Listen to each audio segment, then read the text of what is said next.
Hello friends, welcome back to Mansi study channel. दोस्तों, आज है 27 अक्टूबर 2024 और 27 अक्टूबर 2024 से रिलेटेड करंट अफेयर्स के जितने भी क्वेश्चन बन सकते हैं, आज की क्लास में सारे क्वेश्चन को कवर करेंगे और हर क्वेश्चन से रिलेटेड इंपॉर्टेंट पॉइंट भी मैं आपको बताऊंगी। तो आप लोग पूरा क्लास बहुत ध्यान से देखिएगा। और दोस्तों, ये क्लास आपकी मॉर्निंग सुबह 7 AM पे डेली लाइव आती है।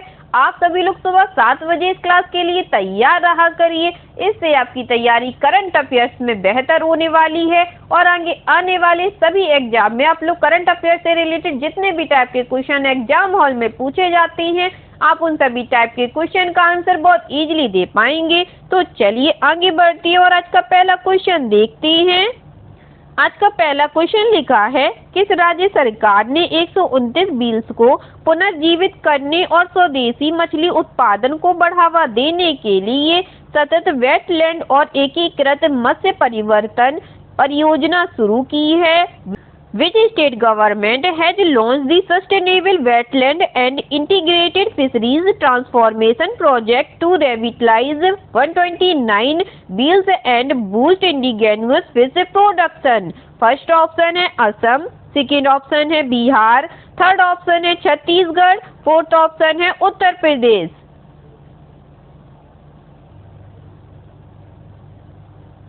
जल्दी से बताइएगा दोस्तों, किस राज्य सरकार ने 129 बिल्स को पुनर्जीवित करने और स्वदेशी मछली उत्पादन को बढ़ावा देने के लिए सतत वेटलैंड और एकीकृत मत्स्य परिवर्तन परियोजना शुरू की है? इस क्वेश्चन का जो राइट आंसर हो जाएगा फ्रेंड्स, वह है हमारा ऑप्शन नंबर ए, असम राज्य सरकार ने। चलिए इससे रिलेटेड इंपॉर्टेंट पॉइंटों को पढ़ते हैं। असम सरकार ने 129 बिल को पुनर्जीवित करने और स्वदेशी मछली उत्पादन को बढ़ावा देने के लिए सतत आर्द्र भूमि और एकीकृत मत्स्य परिवर्तन परियोजना शुरू की है।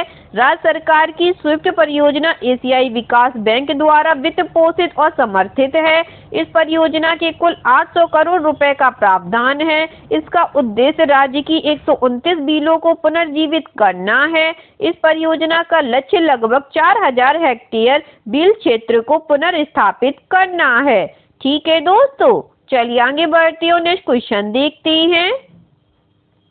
नेक्स्ट क्वेश्चन लिखा है फ्रेंड्स, पेंशन नियामक PFRDA ने किसे राष्ट्रीय पेंशन प्रणाली NPS ट्रस्ट के बोर्ड का अध्यक्ष नियुक्त किया है? Who has been appointed by pension regulator PFRDA as the chairman of the board of National Pension System NPS Trust? First option है विक्रम देवदत्त, सेकेंड ऑप्शन है विजया राहतकर, थर्ड ऑप्शन है अभ्युदय जिंदल, फोर्थ ऑप्शन है चित्रा जयसिम्हा।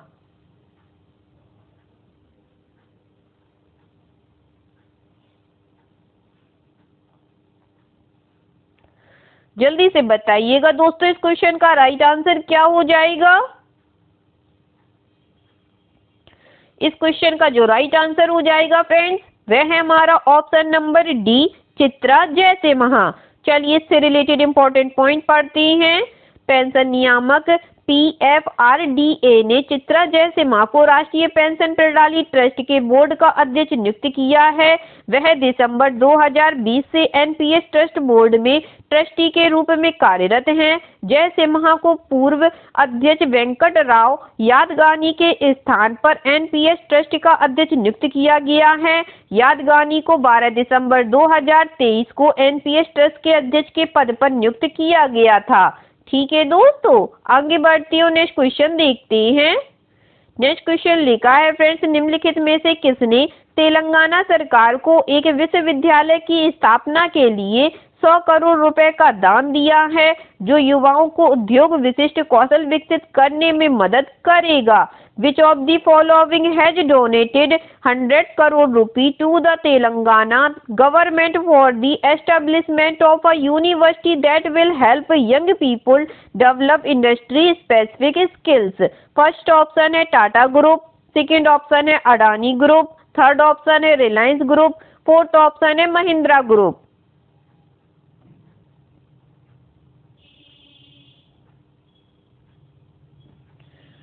जल्दी से बताइएगा दोस्तों, निम्नलिखित में से किसने तेलंगाना सरकार को एक विश्वविद्यालय की स्थापना के लिए 100 करोड़ रुपए का दान दिया है, जो युवाओं को उद्योग विशिष्ट कौशल विकसित करने में मदद करेगा? इस क्वेश्चन का जो राइट आंसर हो जाएगा फ्रेंड्स, वह है हमारा option number B, Adani group ने। चलिए इससे रिलेटेड इंपॉर्टेंट पॉइंटों को पढ़ते हैं। अडानी समूह की कॉरपोरेट सामाजिक जिम्मेदारी शाखा अडानी फाउंडेशन ने एक विश्वविद्यालय की स्थापना के लिए तेलंगाना सरकार को 100 करोड़ रुपए का दान दिया है, जो युवाओं को उद्योग विशिष्ट कौशल विकसित करने में मदद करेगा। उद्योग की आवश्यकताओं और शैक्षणिक पेशकशों के बीच की खाई को पाटने के लिए young India skills university Telangana अधिनियम 2024 के तहत हैदराबाद में यंग इंडिया स्किल्स यूनिवर्सिटी की स्थापना की गई है। ठीक है दोस्तों, चलिए आगे बढ़ते हैं, नेक्स्ट क्वेश्चन देखते हैं। नेक्स्ट क्वेश्चन लिखा है फ्रेंड्स, विश्व स्वास्थ्य संगठन WHO ने अक्टूबर 2024 में किस देश को आधिकारिक तौर पर मलेरिया मुक्त घोषित किया है? Which country was officially declared malaria free by the World Health Organization WHO in October 2024? First option है इजिप्ट, सेकेंड ऑप्शन है इंडिया, थर्ड ऑप्शन है युगांडा, फोर्थ ऑप्शन है अफगानिस्तान।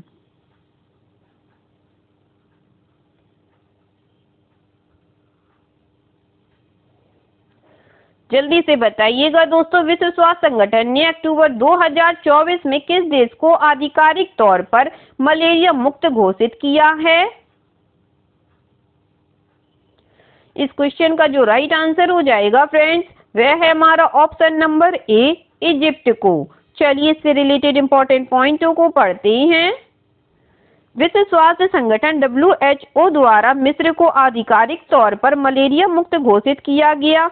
यह देश इस साल आधिकारिक तौर पर मलेरिया मुक्त घोषित होने वाला काबो वर्डे के बाद दुनिया का दूसरा देश बन गया है। यह विश्व स्वास्थ्य संगठन से मलेरिया मुक्त प्रमाणन प्राप्त करने वाला 5वां अफ्रीकी देश है। मिस्र WHO पूर्वी भूमध्य सागरीय क्षेत्र में मलेरिया मुक्त प्रमाणन प्राप्त करने वाला तीसरा देश है, जिसने इस क्षेत्र में 14 वर्षों के बाद यह उपलब्धि हासिल की है।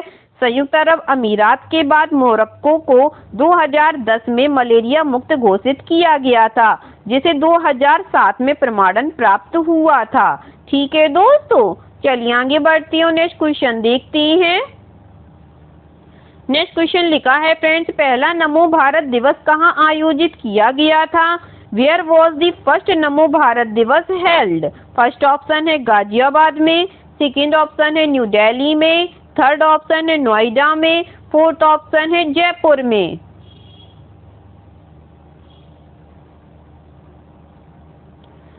जल्दी से बताइएगा दोस्तों, पहला नमो भारत दिवस कहाँ आयोजित किया गया था? इस क्वेश्चन का जो राइट आंसर हो जाएगा फ्रेंड्स, वह है हमारा option number B, New Delhi में।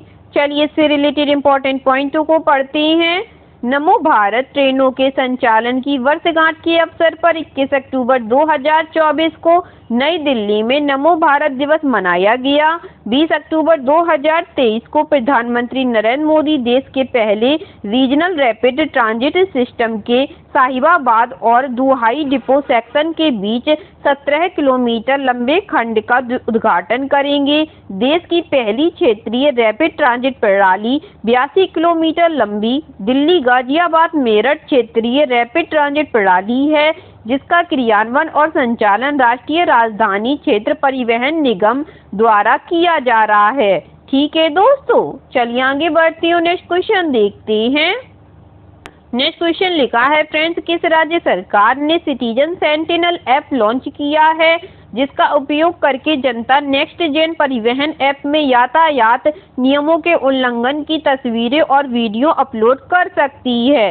Which state government has launched the citizen sentinel app an app using which members of the public can upload photographs and videos of traffic rule violations in the next gen परिवहन app. First option है Orissa, second option है Kerala, third option है Maharashtra, fourth option है पंजाब।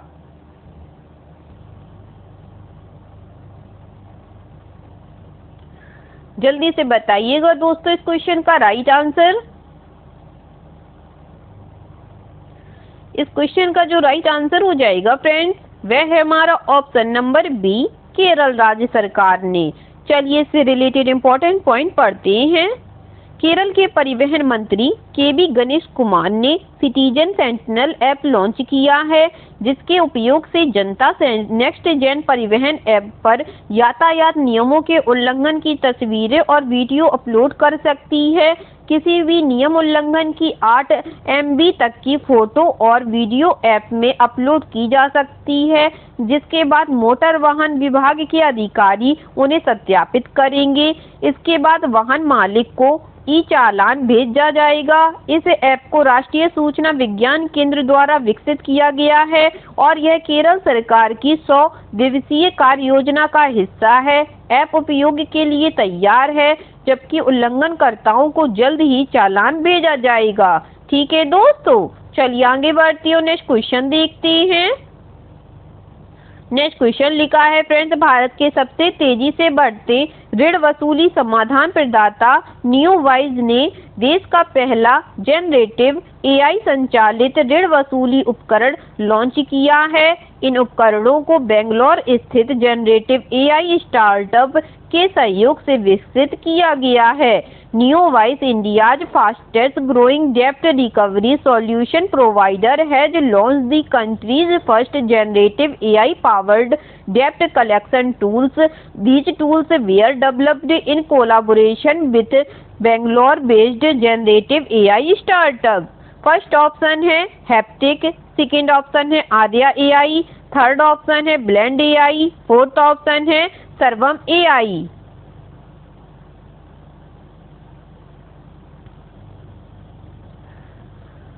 जल्दी से बताइएगा दोस्तों इस क्वेश्चन का राइट आंसर क्या हो जाएगा। इस क्वेश्चन का जो राइट आंसर हो जाएगा फ्रेंड्स वह है हमारा ऑप्शन नंबर डी, सर्वम AI। चलिए इससे रिलेटेड इंपॉर्टेंट पॉइंट पढ़ते हैं। भारत के सबसे तेजी से बढ़ते ऋण वसूली समाधान प्रदाता न्यूवाइज ने देश का पहला जनरेटिव AI संचालित ऋण वसूली उपकरण लॉन्च किया है। आवाज आधारित ऋण वसूली सहायक नियोबॉट और AI call analytics tool neo site के आगमन के साथ न्यूवाइज का लक्ष्य ऋण वसूली परिदृश्य में क्रांतिकारी बदलाव लाना है। ये उपकरण बेंगलोर स्थित जनरेटिव AI स्टार्टअप सर्वम AI के सहयोग से विकसित किए गए थे। ये AI संचालित समाधान ऋण वसूली दक्षता में 15% सुधार करते हैं और परिचालन लागत को 33% तक कम करते हैं। ठीक है दोस्तों, आगे बढ़ते हैं, नेक्स्ट क्वेश्चन देखते हैं। नेक्स्ट क्वेश्चन लिखा है फ्रेंड्स, पेंशन भोगियों द्वारा डिजिटल जीवन प्रमाण पत्र जमा करने को बढ़ावा देने के लिए केंद्र सरकार 1 महीने तक चलने वाला अभियान चलाएगी। यह अभियान कब से कब तक पूरे भारत के 800 शहरों अथवा जिलों में चलाया जाएगा। The central government will run a month-long campaign to promote submission of digital life certificate by pensionees. The campaign will be run from 2 in 800 cities and districts across India. First option है 1 नवंबर to 30 November, second option है 15 नवंबर to 15 December, third option है 10 नवंबर to 20 December, fourth option है 1 December two 31 दिसंबर।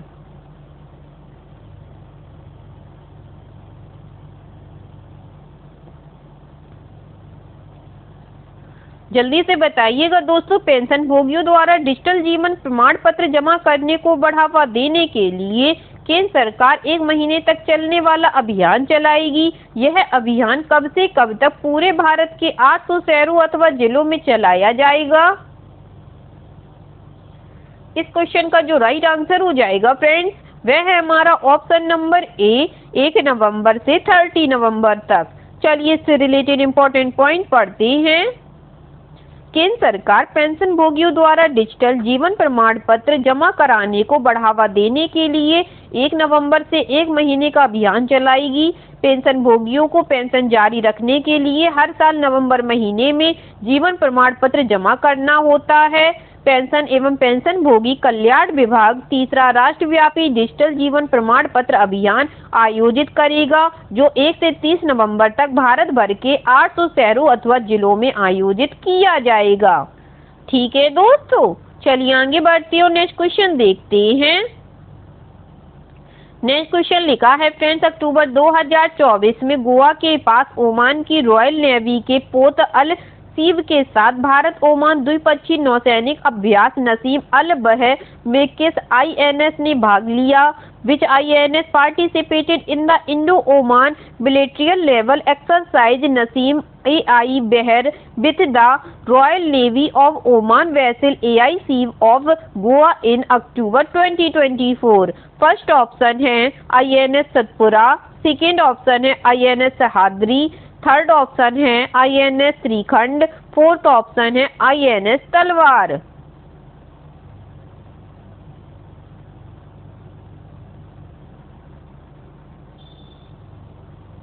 जल्दी से बताइएगा दोस्तों, इस question का राइट आंसर क्या हो जाएगा? इस क्वेश्चन का जो राइट आंसर हो जाएगा फ्रेंड्स, वह है हमारा option number C INS Trikand. चलिए इससे रिलेटेड इंपॉर्टेंट पॉइंटों को पढ़ते हैं। INS श्रीखंड और डोनियर समुद्री गश्ती विमान ने गोवा के पास ओमान की रॉयल नेवी के पोत अल सीब के साथ भारत ओमान द्विपक्षीय नौसैनिक अभ्यास नसीम अल बहा में भाग लिया। यह अभ्यास 2 चरणों में आयोजित किया गया। बंदरगाह चरण के बाद समुद्री चरण। बंदरगाह गतिविधियों के भाग के रूप में दोनों नौसेनाओं के कार्मिक विषय वस्तु विशेषज्ञों के आदान प्रदान और योजना सम्मेलनों सहित व्यावसायिक बातचीत में शामिल हुए। इस अभ्यास से अंतर संचालन क्षमता को मजबूत करने तथा एक दूसरे की सर्वोत्तम प्रथाओं के बारे में समझ बढ़ाने में मदद मिलेगी।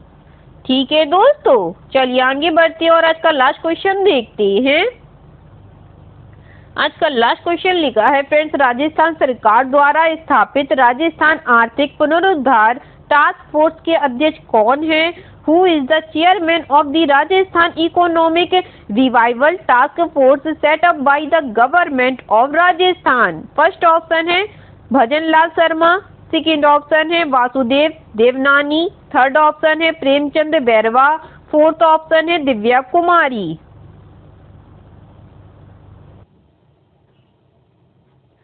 जल्दी से बताइएगा दोस्तों, राजस्थान सरकार द्वारा स्थापित राजस्थान आर्थिक पुनरुद्धार टास्क फोर्स के अध्यक्ष कौन है?